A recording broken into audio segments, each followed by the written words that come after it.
Alan Miller walked down the curved hallway of Galactic University Station. He had been here for 23 Earth days. He was tired of the stairs. Alan was the first human in the interspecies medical exchange program. Earth had just joined the wider galactic community. Deathworlder coming. A small bug-like student moved away fast and almost dropped its device. Alan let out a deep breath. Being called a Deathworlder still felt bad, even though it was just a fact. Humans came from a planet with strong gravity, big weather changes, dangerous germs, and many deadly plants and animals. To most aliens, Earth was a scary place. Alan checked the time on his wrist device. He was on time for his class. He walked into the big round room where Professor Zilix was waiting. The teacher was tall and thin with blue skin you could see through. The alien waved Alan in with one of its 4 arms. "Good to see you on time, Mr. Miller," said Professor Zilix. "Today we will do something that will be very eye-opening for our non-Earth students." Alan nodded and took his seat. The classroom was shaped like a bowl with seats going up the sides. About 30 alien students sat there. Some looked a bit like bugs, lizards, or birds from Earth. Others looked like nothing Alan had ever seen. "Today," said Professor Zilix in a clear voice, "we will learn about emergency help for people hurt on planets from Class 3 through Class 9. Alan saw many students move in their seats when they heard Class 9. That was Earth's rating. Most aliens lived on Class 3 or 4 worlds with nice weather and few dangers. "Mr. Miller will show us standard human first aid," the teacher went on. "This might save your life if you ever visit a human ship or colony." Alan had not said yes to this, but he nodded anyway. He knew that saying no to a teacher while on a school grant was a bad move, even far from home. "We will start in 15 minutes, said Professor Zilix. "Please review your notes on human body systems before we begin." While the other students got ready, Neri moved closer to Alan. She was small with bright, shiny feathers. Unlike most students, she had tried to be friends with Alan since he came. "They're scared of you," she said quietly. Her translator changed her singing-like words into clear English. "Half of them think you'll break them by accident during the showing." Alan laughed softly. "I'll try not to." Neither of them knew that. Today's class would be much more than just a showing. When it was time, they all walked to the practice room. This room could change to look like different places in space. Today it looked like the inside of a normal spaceship, a neutral place where different kinds of aliens might meet. Professor Zilix stood next to a fake body made to look like a Thoraxian, a being with 8 limbs, a hard outer shell, and a complex breathing system. Now students watch as Mr. Miller shows the human way to... A loud crack cut off the teacher's words. The light panel above them broke free and fell. Sharp crystal pieces and sparking wires rained down on the group. Everyone ran in different directions. Alan jumped to the side without thinking. He pulled Neri with him. The heavy panel crashed down right where she had been standing. "Is everyone okay?" called Professor Zilix. His usually calm voice was high with fear. Most students were just scared, but not all were so lucky. A young Lorian named Dax lay still on the floor. Blue fluid leaked from a deep cut across his chest where a sharp crystal had hit him. Near him, Professor Zilix held his arm, which had been badly burned by electricity. "Call emergency doctors," someone shouted. "The system is down," another voice said. "The panel broke the communication relay." Alan did not wait. He ran to Dax's side. He saw the spreading pool of blue fluid, like blood he remembered from his alien biology class. The young Lorian was breathing fast and shallow. "He's going into shock," Alan said, his first aid training taking over. "His blood system is failing. I need a pressure bandage and a type B cell stabilizer." The other students froze and stared at him confused. "Now!"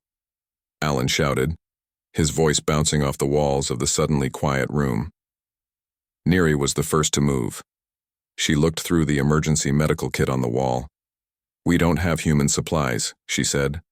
"Only standard galactic medical equipment." Alan looked at the strange alien tools, then at the hurt Lorian. He made a quick decision. "I need something that soaks up liquid, something waterproof, and something sticky," he said firmly. And I need someone to tell me exactly where Lorien pressure points are. The alien students looked at each other. They were shocked by Alan's direct actions. On their safe, controlled worlds, they followed strict rules in emergencies. But Alan came from Earth, where quick thinking and making do with what you have could mean life or death. Professor Zilix stepped forward, still holding his hurt arm. Mr. Miller is right. This young Lorien needs help now. We cannot wait. Slowly, the other students began to move. One handed Alan some absorbent material from the medical kit. Another found adhesive strips used for sealing small hull breaches. Lorien pressure points are here, Professor Zilix said, pointing to a spot just below what would be a collarbone on a human. Press firmly to slow the bleeding. Alan went to work. His hands moved fast but carefully. He talked as he worked, explaining each step. On Earth, we often find ourselves in situations where help is far away. You have to use what you have. The alien students watched closely. Some took notes. They had always seen humans as dangerous creatures from a nightmare world. Now they were, seeing the other side of that coin, humans knew how to handle emergencies because they lived on a world full of them. As Alan finished the makeshift bandage, Dax's breathing became more steady. The blue fluid stopped leaking through the bandage. Is he going to live? Asked a small green student with huge eyes. Yes, said Professor Zilix, looking at Alan with new respect. Thanks to our human friend here. Alan kept pressure on the bandage. Someone should go for help. The emergency systems might be down in this room, but they should work elsewhere. 2 students ran off to find help. The others stayed, watching Alan work with a mix of fear and wonder. To them, a human was like a creature from old stories. Big, strong, and scary. But now they were seeing something their stories hadn't told them. Humans were also clever, quick-thinking, and able to stay calm when things went wrong. You saved his life, Neri said quietly. Alan shrugged. Basic first aid. Nothing special for a Deathworlder. But looking at the faces around him, he could see that what was basic to him was anything but basic to them. Perhaps being from a death world wasn't just about being tough. Perhaps it was also about being ready for anything, a skill these aliens were just beginning to value. The emergency medical team arrived 10 minutes later. They pushed through the door with floating stretchers and high-tech tools. Alan was still kneeling beside Dax, keeping pressure on the wound. What happened here? Asked the lead doctor, a tall being with 6 eyes and pale green skin. Light panel fell, Alan said, pointing up with his free hand. This student was hit by a sharp piece. I applied a pressure bandage to stop the bleeding. The doctor looked at Alan's handiwork with surprise. You did this with these materials? Alan nodded. Standard human field first aid, I had to improvise. The medical team took over, carefully moving Dax onto a stretcher. They scanned him with small devices that beeped and flashed. Blood pressure stable, one said. Vital signs returning to normal. Range. The lead doctor looked at Alan again. Your quick actions saved this student's life. If the bleeding had continued for even 5 more minutes, he would have died. Alan stood up, his knees stiff from kneeling so long. His hands were covered, in blue Lorien blood. I just did what anyone would do. No, said Professor Zilix, who was having his burned arm treated by another doctor. Not anyone. I froze. Most of the class froze. You acted. The medical team took Dax away to the university hospital. They also insisted on taking Professor Zilix for further treatment. Before he left, the professor turned to Alan. Class is canceled for today, but I want you to prepare a short talk about human emergency response for our next session. Your fellow students could learn much from you. After everyone left, Alan went to the cleaning station to wash the blue blood off his hands. Neri waited for him, her bright feathers still ruffled from the excitement. Are all humans like you? She asked. So quick to act in danger? Alan thought about it. Most of us have basic first aid training. On Earth, you never know when you might need it. Weather can change fast, wild animals can attack, accidents happen all the time. But it's not just the training, Neri said. It's how calm you stayed. The rest of us panicked. Alan shrugged. Panic doesn't help in an emergency. My dad was a firefighter. He always said, when everyone else runs away from danger, we run toward it. I guess some of that stuck with me.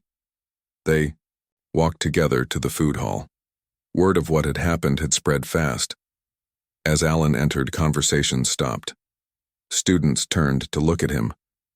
But it was different from before. The fear in their eyes was mixed with something new, respect. An older student from the medical class walked up to Alan. Is it true you saved Dax with just scraps from the emergency kit? Alan nodded, uncomfortable with the attention.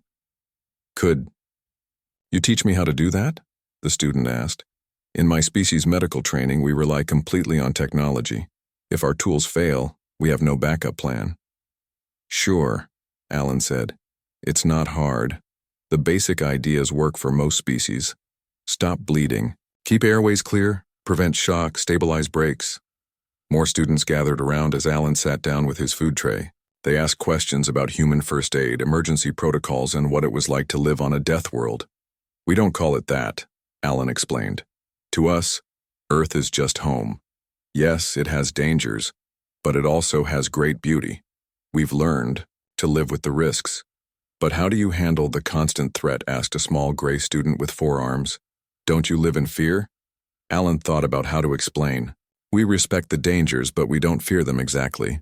We prepare. We train. We learn how our world works and how to survive in it. Like you did today, Neri said. Yes, Alan agreed. Humans don't expect everything to go smoothly. We expect problems and prepare for them. It's just how we think. After eating, Alan went to his small room in the foreign student housing block. He needed to prepare for his talk about human emergency response. As he worked on his notes, his communication device beeped. It was a message from the university hospital. Mr. Miller, the patient Dax is awake and asking to see you. If convenient, please visit during regular hours tomorrow.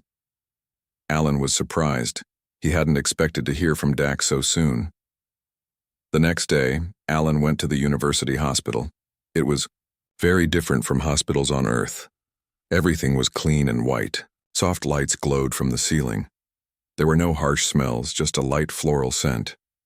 The nurse at the desk, a being made mostly of clear gel with visible organs floating inside, directed Alan to Dax's room. The young Lorian was sitting up, in bed. His skin had changed from its normal purple to a paler lavender color. The wound on his chest was covered with a clear patch. Through it, Alan could see the cut was already healing, the edges pulling together. You came, Dax said, his large eyes blinking slowly. Good, I wanted to thank you. No need for thanks, Alan said. I'm just glad you're okay. The doctors told me what you did. They said your quick thinking saved my life. Dax's voice was still weak, but his words were clear.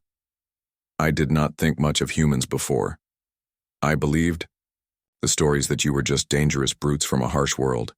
Alan smiled a little. We get that a lot. But now I see there is more to it, Dax continued.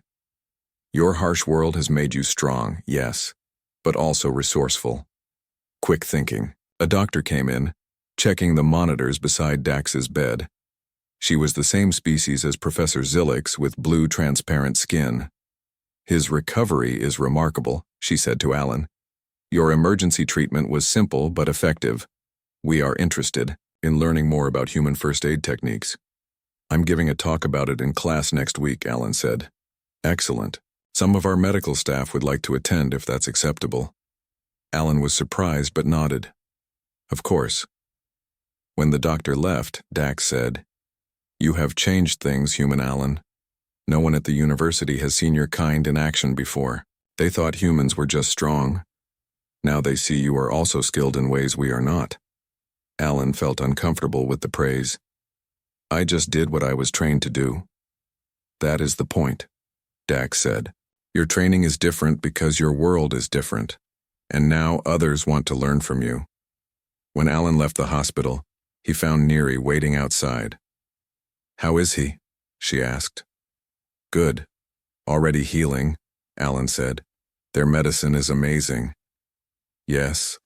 When it works, Neri said. But we rely on it too much. If technology fails, most of us have no idea what to do. Today showed that. They walked across the university grounds. The artificial sun was bright overhead, making Neri's feathers shine with rainbow colors. Your talk next week is going to be very popular, she said.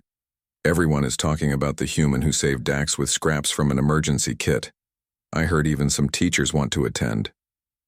Alan felt a mix of pride and nervousness.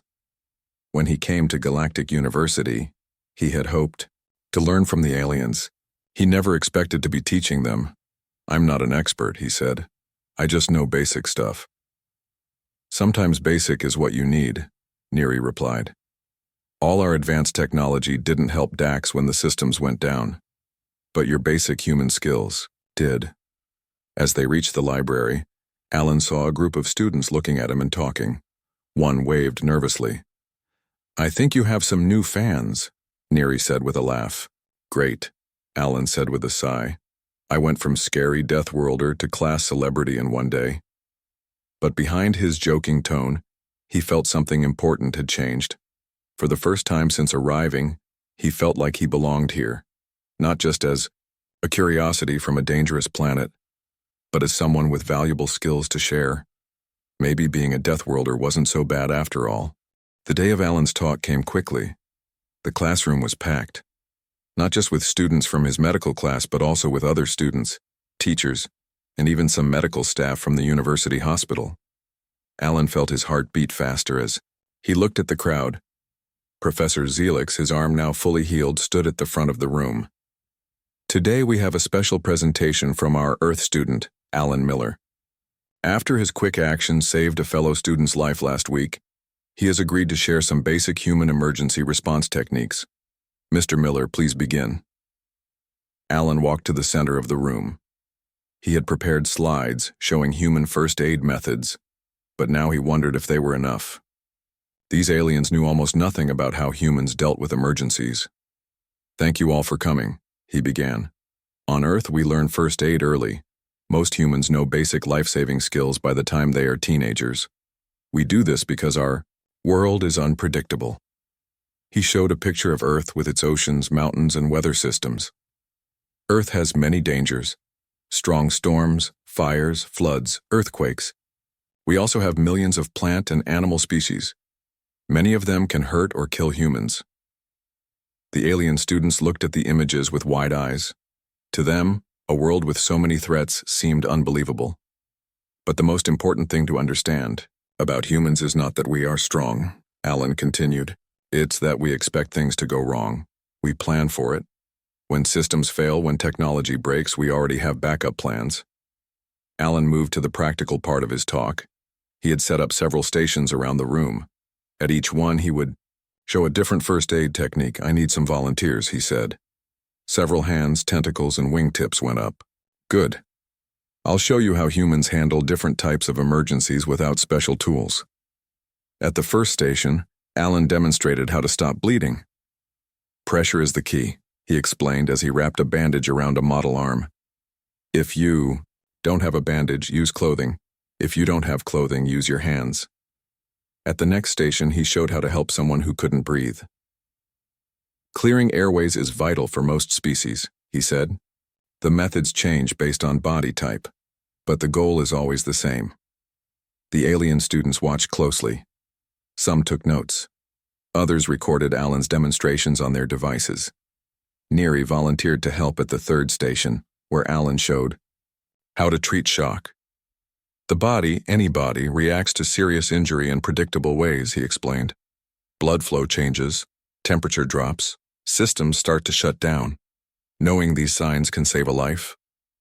For 2 hours, Alan moved from station to station, showing simple techniques that could be used almost anywhere. He explained how to make tools from common items, how to check vital signs, and how to move injured people safely.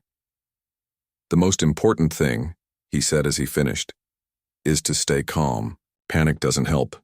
When facing an emergency, take a deep breath. Look at what you have. Think about what you need. then act. When Alan finished his talk, the room was quiet for a moment. Then the applause started. The aliens had different ways of showing approval. Some clapped hands, others stomped feet, a few made musical sounds. But the feeling was clear. They were impressed. Professor Zillick stepped forward. "Thank you, Mr. Miller. This has been most informative. I believe we all have much to learn from human approaches to emergency management." After the talk, many students stayed to ask questions. They wanted to know more about specific techniques, about human training, about how Earth's dangers had shaped human thinking. "Could you teach more classes like this?" asked a tall student with scales instead of skin. "I work on deep spaceships. During breaks, this knowledge could be very useful." "I could," Alan said, surprised by the interest. Dax was there too, fully recovered. He had become Alan's biggest supporter. "I told everyone how you saved me," he said proudly. "Now they all want to learn from you." Later, as Alan and Neary walked back to the student housing area, they saw the university dean waiting for them. The dean was an old centurion, a species known for wisdom and careful thinking.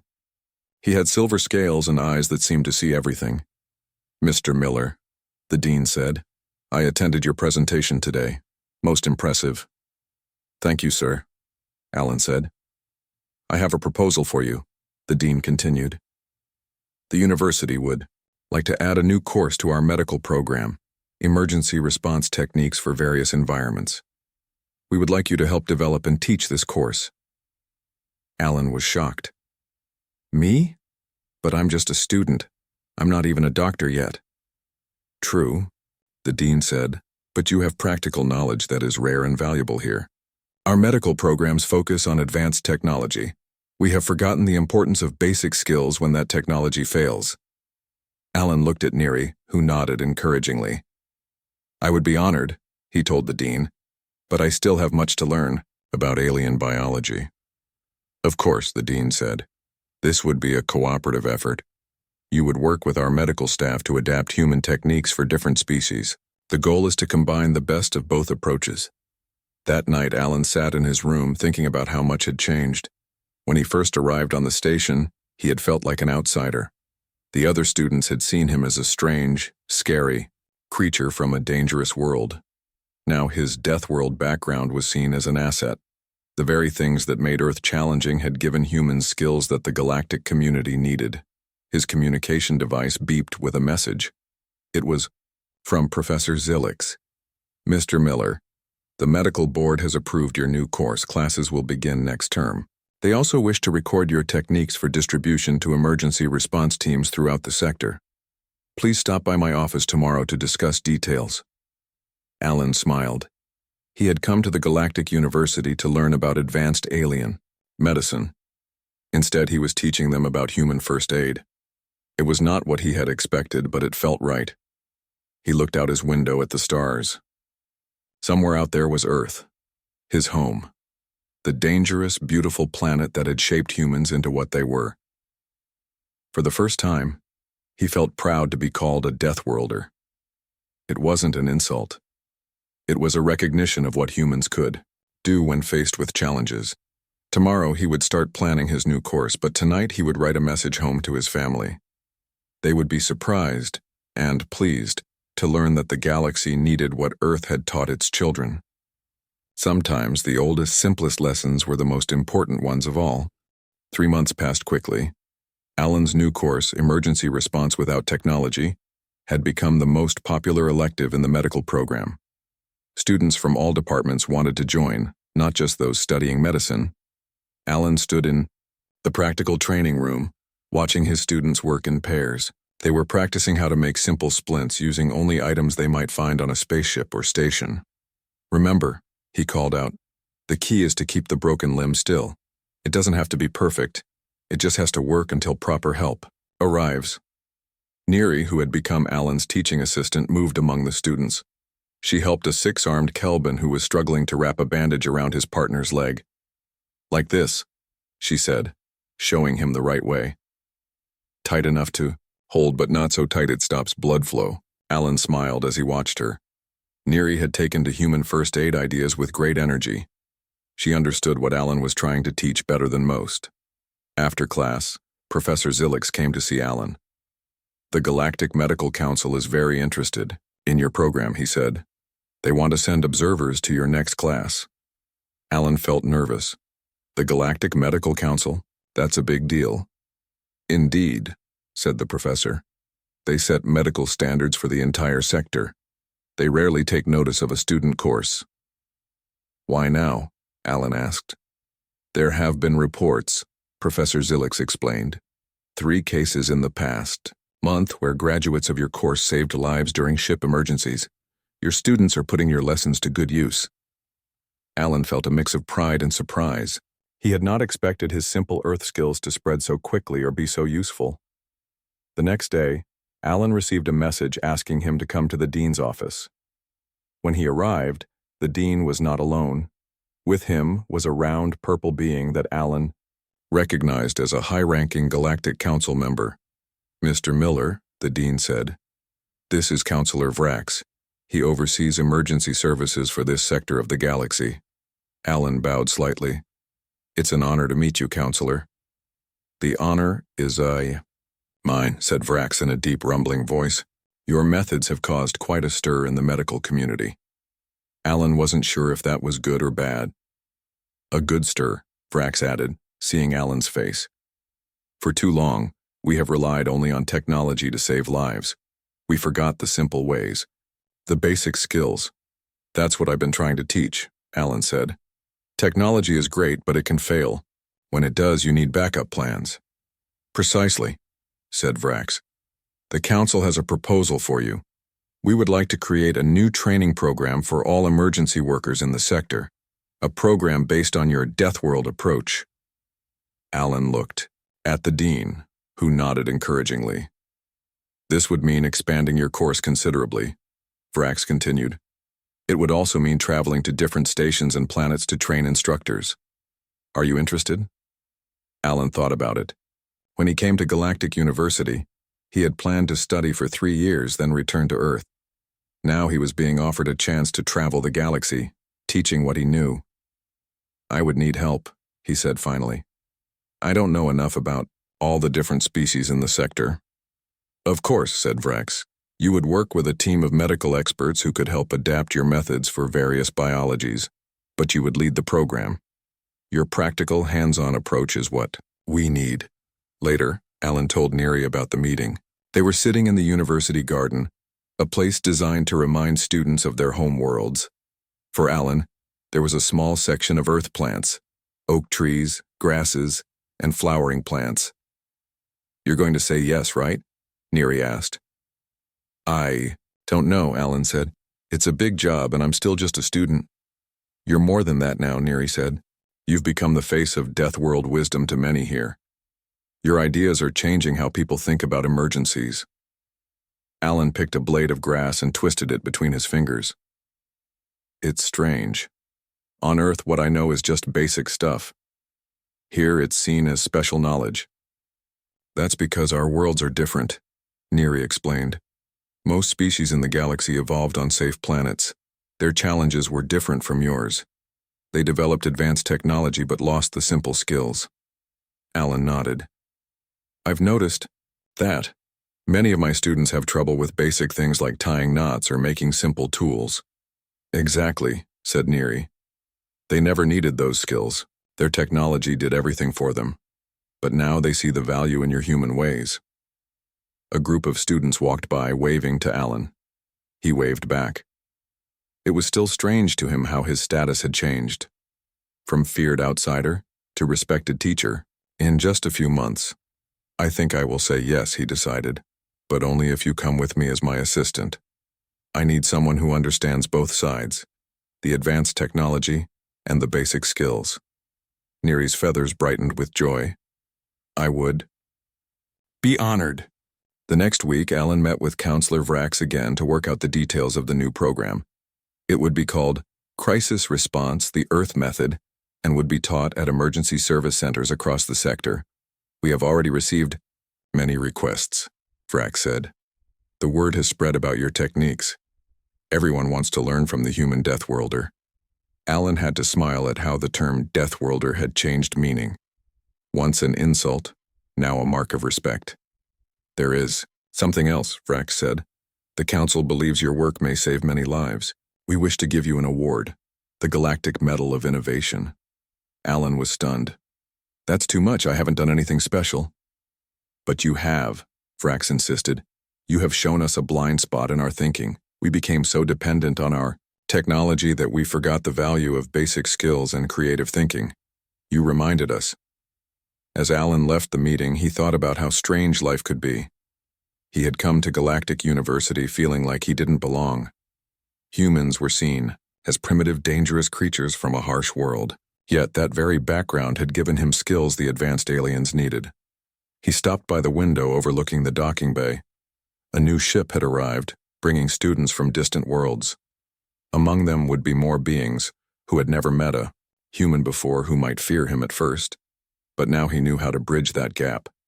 He could show them that being from a death world wasn't just about being tough or strong.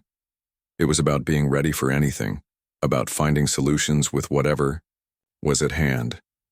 It was about never giving up when things went wrong, and those were lessons worth teaching no matter what world you came from. 1 year later, Alan stood on the bridge of the Galactic Council training ship Starlight. Through the large viewing window, he could see the blue-green planet below them. It was his first visit to Neri's home world, Phalia. It looks a bit like Earth, he said. More water, but similar colors. Neri stood beside him, her feathers shining with excitement. My people will love your training program. We have many remote settlements where medical help can be days away. In the past year, Alan and Neri had visited 15 planets and 30 space stations. Everywhere they went, they taught the Earth method of emergency response. The program had grown far beyond what Alan had first imagined. Are you ready? Asked Captain Lorne, the ship's commander. He was a tall, gray-skinned being from a low-gravity world. At first he had been wary of Alan, but now they were good friends. Ready as I'll ever be, Alan replied. Phalia was the last stop on their current tour.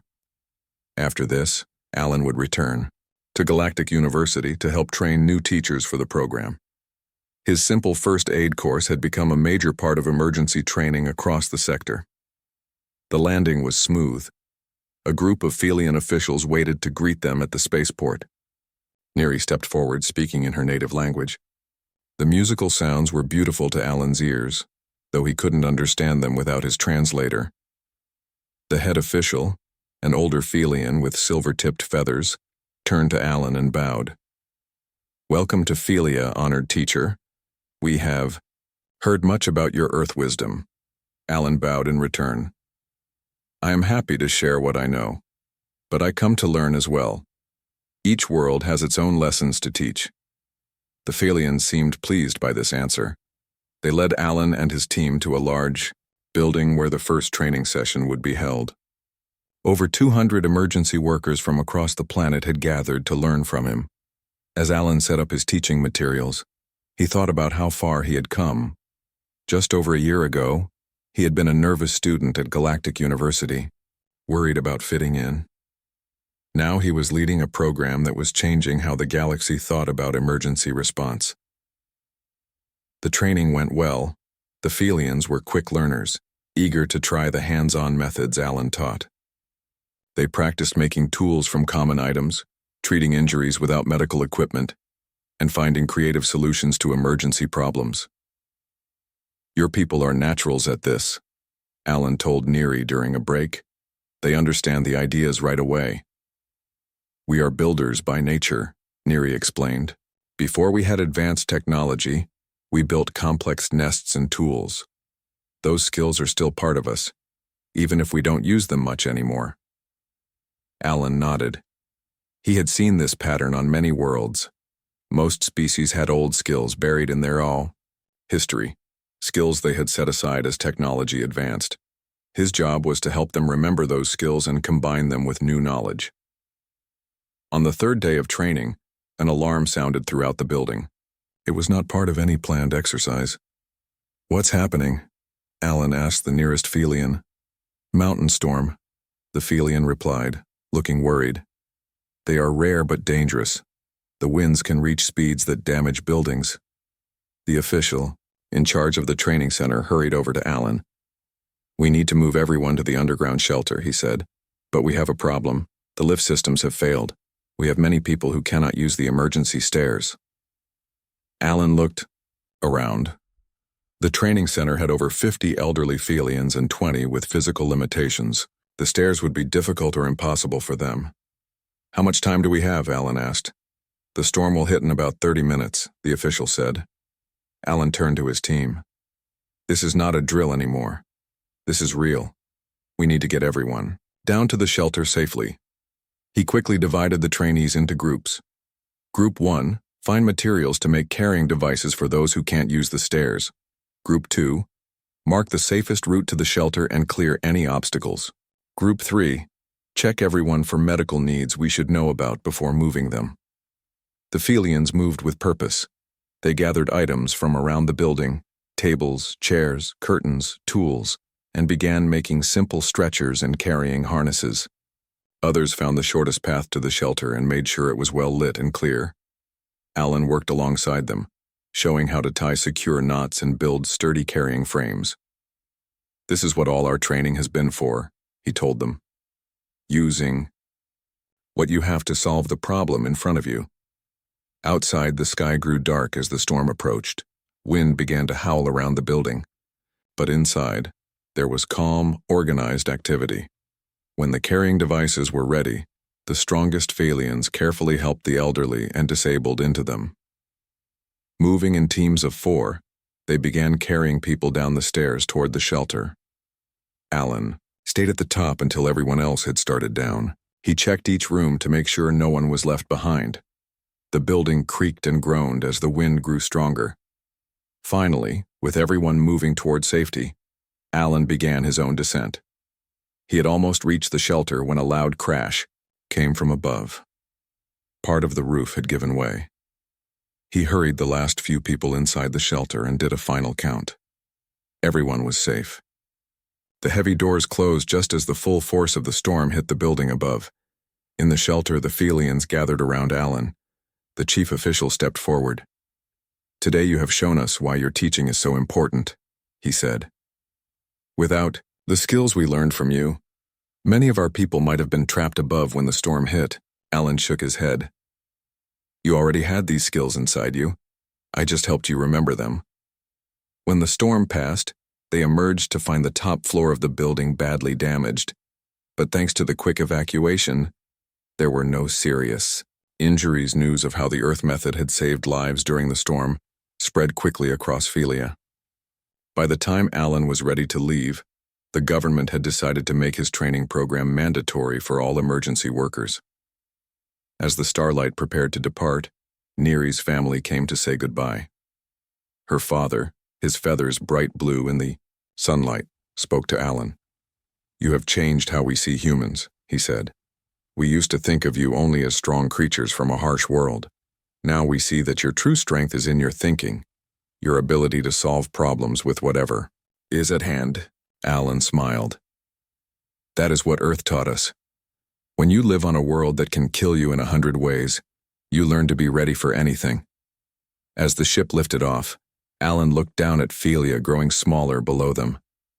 One more world that now understood the value of Deathworld wisdom. One more place where lives would be saved because of simple skills that humans took for granted. Captain Lorne joined him at the viewing window. Where to next? Home, Alan said.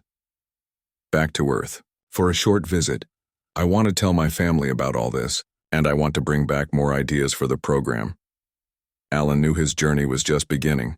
The galaxy was vast, with countless worlds that could benefit from what Earth had to teach, and he was sure that those worlds had much to teach him, as well.